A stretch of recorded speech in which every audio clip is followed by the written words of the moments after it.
This is my awesome Tesla Model Y Performance. As you can tell here, I have the winter tires on, and I'm just now getting to showing you a video of me replacing the winter tires, putting on the summer tires. And I'm saving a lot of money with this, and so you can too if you follow my instructions. But beware, I'm not a mechanic, and if you're not comfortable doing this, don't even bother. I just don't want you to damage your battery or hurt your hand or crush anything in the process. Now to go over what we need to start off here with a floor jack. I got this along with a lot of the other items from Amazon, and I'll link to them in the description in case you want to buy the exact same thing I have or something similar.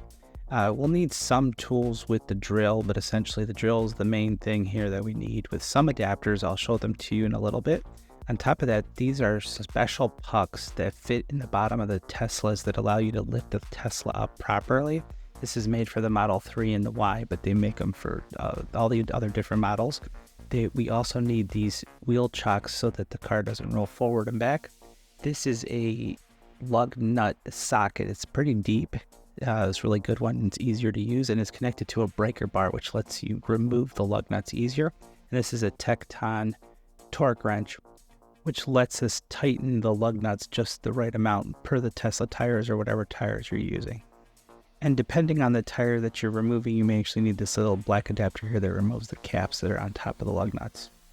This is another couple sets here, but the main part of this is this reducer set, which is what we need, along with an Allen wrench that's just small enough, and you'll see it's for the actual Uber Turbine 21-inch tires for the Tesla Performance that I have. You may not need that, but I'm just showing it to you here.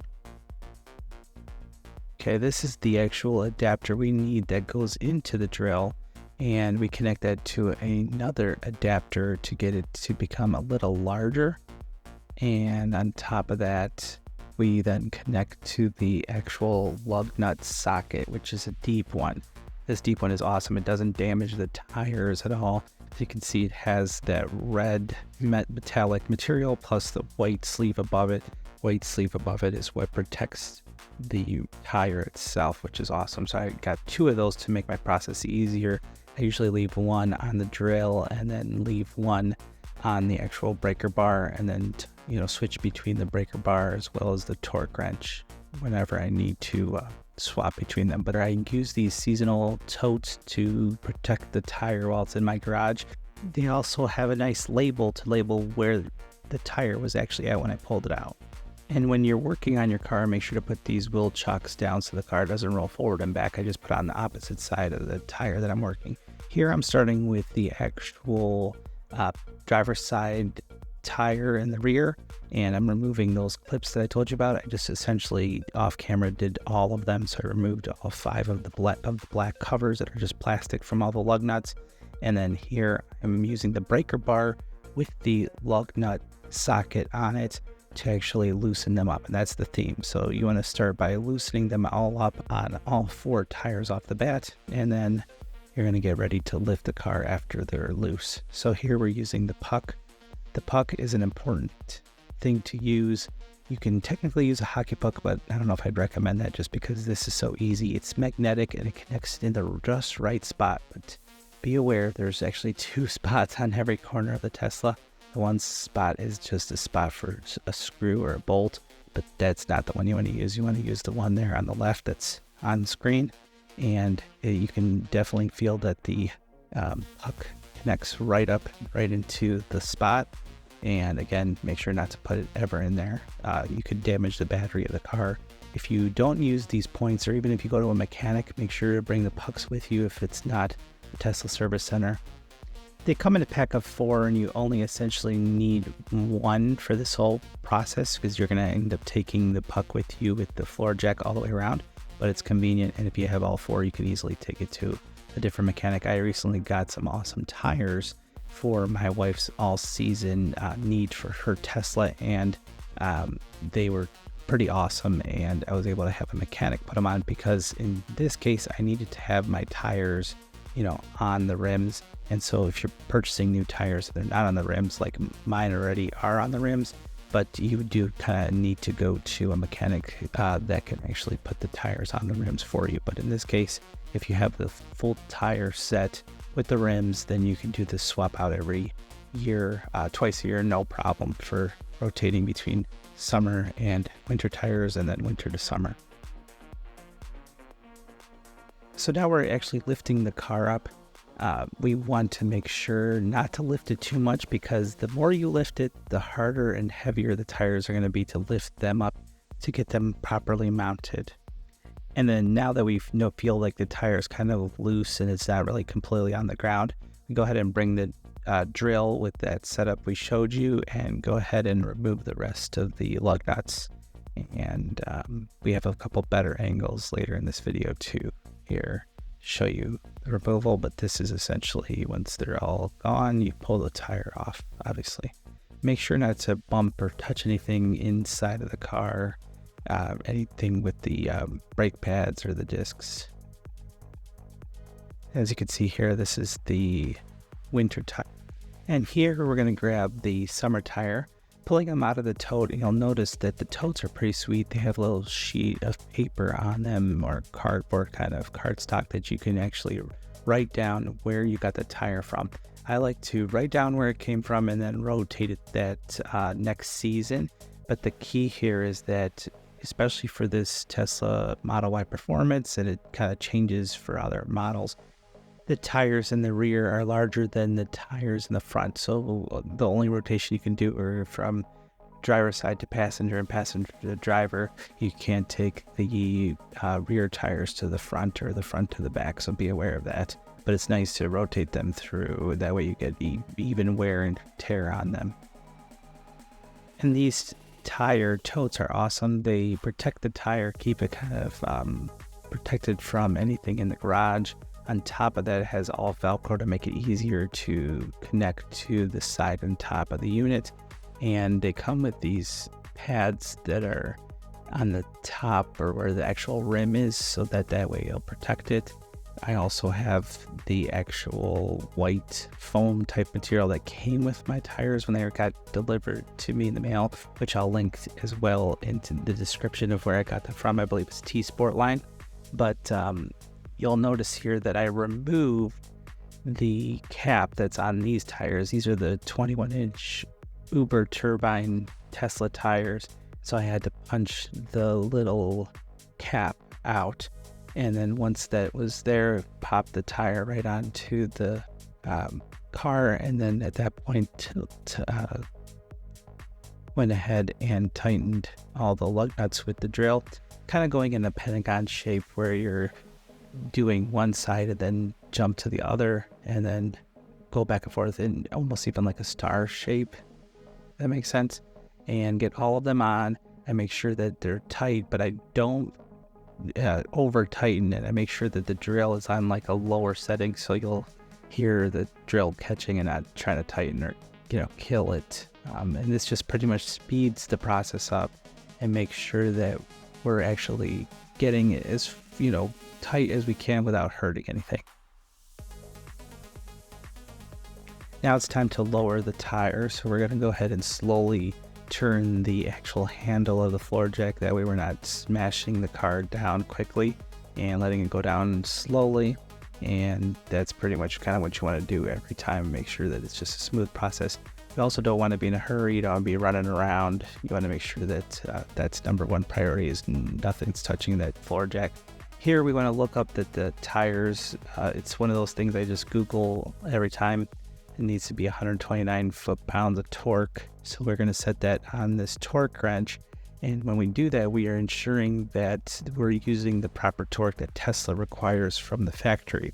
And it is different from other manufacturers. So you can usually see the setting for the torque setting for the wrenches inside of possibly the driver's side door. There's a sticker close to where the sticker is for the pressure of the tires would be. So check that out or Google it for your model or your tires. You can ensure that they are properly set to the right torque. From there, here we're going to go ahead and do each one of them, and we're going to listen for that click with the torque wrench. We want to make sure that each one clicks. And then once we go ahead and do all of them, I go ahead and just really quickly do it again, which it's not as much pushing, but it does get kind of hard here. So you got to push down and listen for that click, and then you know that they're nice and secure. And you'll notice I did that with the car down on its tires because that helps us prevent us from pushing the car and moving it. It's essentially, holding it tight. And then here I'm going ahead and putting the cap back on and ensuring that it's tight. It's in this design, it covers the actual lug nuts. The cool thing here is you could take an Allen wrench, a small one, if you need to remove it. So I'm just showing you here for anytime you need to remove those, you need that Allen wrench, or you need to use some pliers with a wrench that goes in there to pull it straight out using that little hole under the Tesla logo. So we're going to go ahead and remove the puck and pull out the floor jack, and we're going to use the same one for the whole process.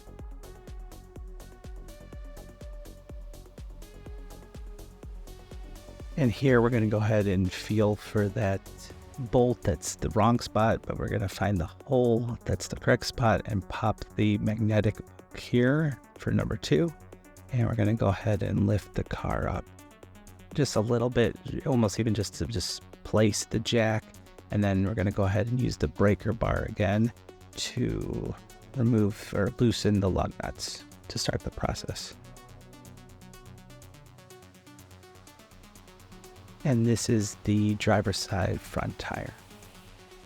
And you'll notice that even doing this causes the car to move a little bit, but again, the floor jack is barely doing anything and the wheel chock is blocking the tire from moving in the rear passenger side tire. It's in the front and the back of the tire. So here we're going to raise it. As you'll notice, I probably raise it a little bit more here. If depending on the tire that you're using, be aware that you might need to actually lift it a little bit more if your replacement tires are larger. And with the performance, it's actually likely that the actual tires in the rear are the ones that are larger. So we're going to go ahead and remove the tire just like we removed the first one. Get moving, you can see all the grooves and channels there, and there's the actual summer Uber to Rent tire here. This part is going to be probably the toughest part. It was the toughest part for me a few years back, trying to get them to line up, especially that the tires are pretty heavy. And with the tires being heavy, it's hard to get the actual tire to go through the lug holes onto the proper wheel stud, and you'll find that the 5 points are kind of hard to line up. The weight just plays a big deal. So the more you can actually carry the tire and kind of get it to go left or right as needed and visualize the actual lug holes and line them up with the wheel stud, then you'll actually do really well. And as you do this more and more, you'll get better and better. And so now we're here, we're ready to go ahead and tighten the rest after we've lowered the car. And we can use the torque wrench to ensure we tighten everything the proper way. And make sure to hear the click for all of the lug nuts.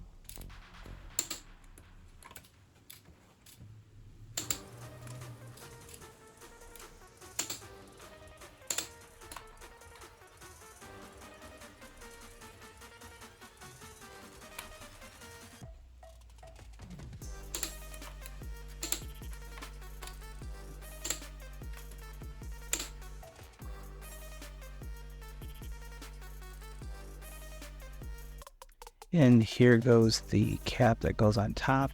And it's a nice feeling when you get in the groove and you got the first tire done, second tire done, and you're moving on, you're almost done, but it does take a while. So if you haven't done this ever, be prepared for it to take longer than you normally would think. So anywhere from 2 to 3 hours possibly.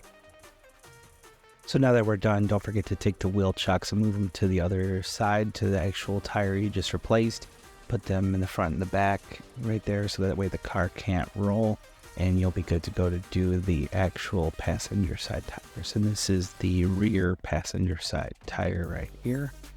And just to clarify, I'm not actually raising the car in any way. I'm just putting the lift in the right spot and maybe move it just a little bit, and then go ahead and use the breaker bar to loosen the lug nuts. Again, you don't want to raise the car until you've already released all the lug nuts so that they're loose. because you don't want to put lots of pressure on the car, causing it to want to move forward or back. And a lot of people won't use those wheel chocks, and you might not have to, but it's just one of those things that you do not want the car to be rolling or moving anywhere that you're not controlling.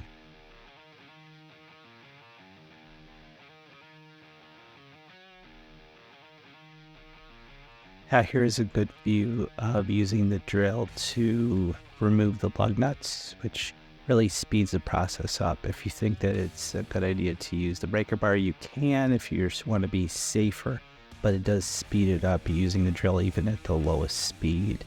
It helps quite a bit.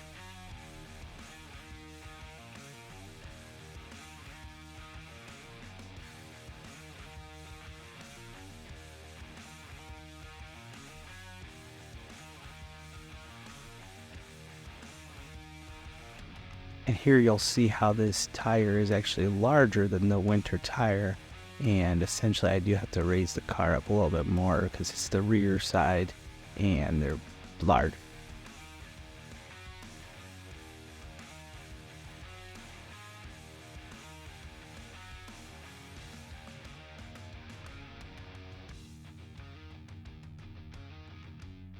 Once you get the actual tire properly set on top of the stems and you're putting the lug nuts in, as I mentioned earlier, you're going to be using kind of a star or a pentagon shape where you go top left in this case to the bottom right and make sure those are tight and move on to at least the other side to get it more of an even connection with the car.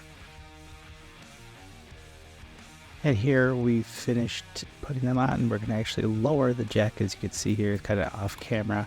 And then we're going to go ahead and tighten with the torque wrench. And make sure as you're using the torque wrench that every time you use it, as you're looking back and making sure it's at the 129 foot-pounds of torque, because you need to make sure that it doesn't move on you. And that's why at the end of the torque wrench, there's a little tightening knob. You might want to use your Allen wrench or something in there to make sure that it doesn't move, because as you're using the wrench it might move, it might change its actual setting.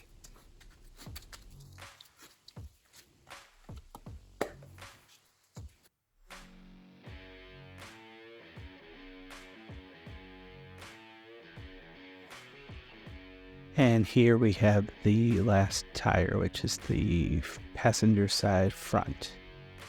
Same process as the last three.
And just to mention here, if you notice, the lug nut has that white sleeve. That white sleeve really protects your tire. So if you have some nice rims and you do not get this special lug nut, then it could cause more damage to it if you're in a hurry or jamming it in.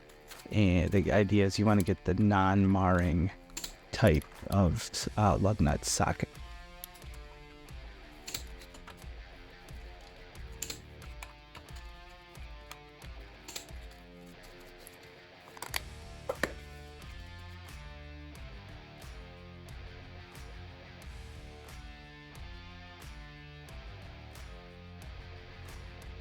And just some tips here. I used that little foam that I got with the original tires to put it in there on the back side of the tire, and use the actual felt that came with the totes to protect the tire.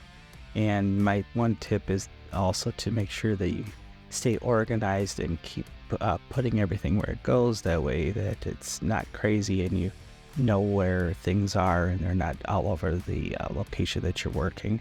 I also recommend that if there's a chance that it's going to be raining, that you should definitely do something like this inside the garage.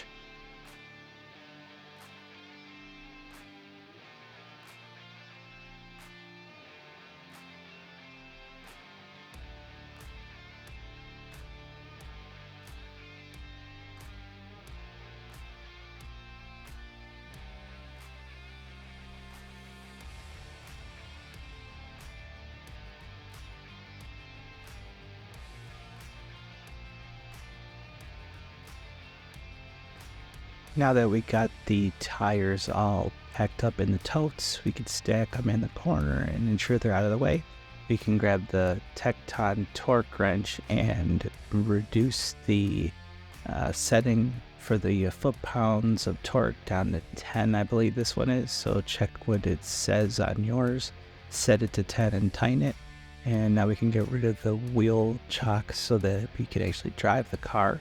Another reminder here is to actually get those caps for the lug nuts for any tires that don't have the nice larger cap on.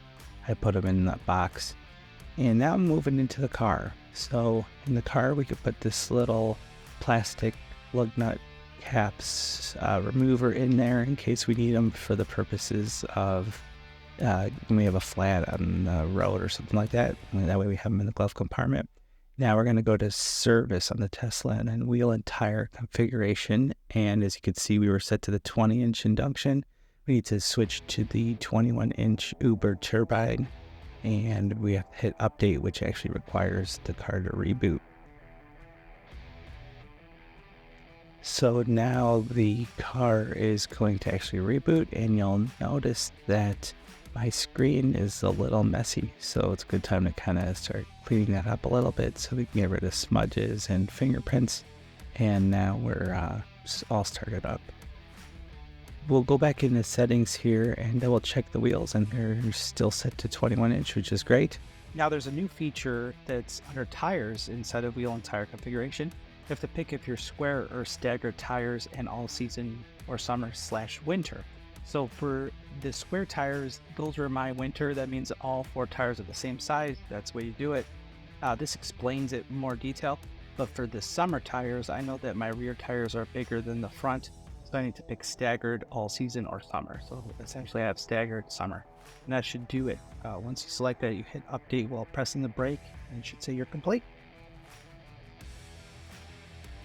And you'll notice here that we now are at the pressure of the tires, and you'll notice these records are from 3 hours ago, or those settings. So you have to actually drive the car to get these settings. I knew that the tires were pretty decent, but I had to take it on the road, take it down the block, maybe around the block and back to your house. You'll notice that immediately the new settings pop up in it. They're a little low. So back into the garage and have a compressor. If you don't have one, I'll probably try to include one from Amazon that I recommend for your garage. We can go ahead and connect it up and start filling it up. In my case, I need to get it to about 42 PSI. The key is that you'll see some fluctuations when you're driving on the tires, but what do? Do you set yours to the manufacturer recommended PSI? What do you do? Comment below and let me know. So here we're driving again and it registered the new settings and it's looking like we're in good shape. Hope this video helps and makes you more confident with swapping out your tires and you can save some money. Please like, subscribe, and turn on notifications so that we can deliver more content like this in the future. Thank you.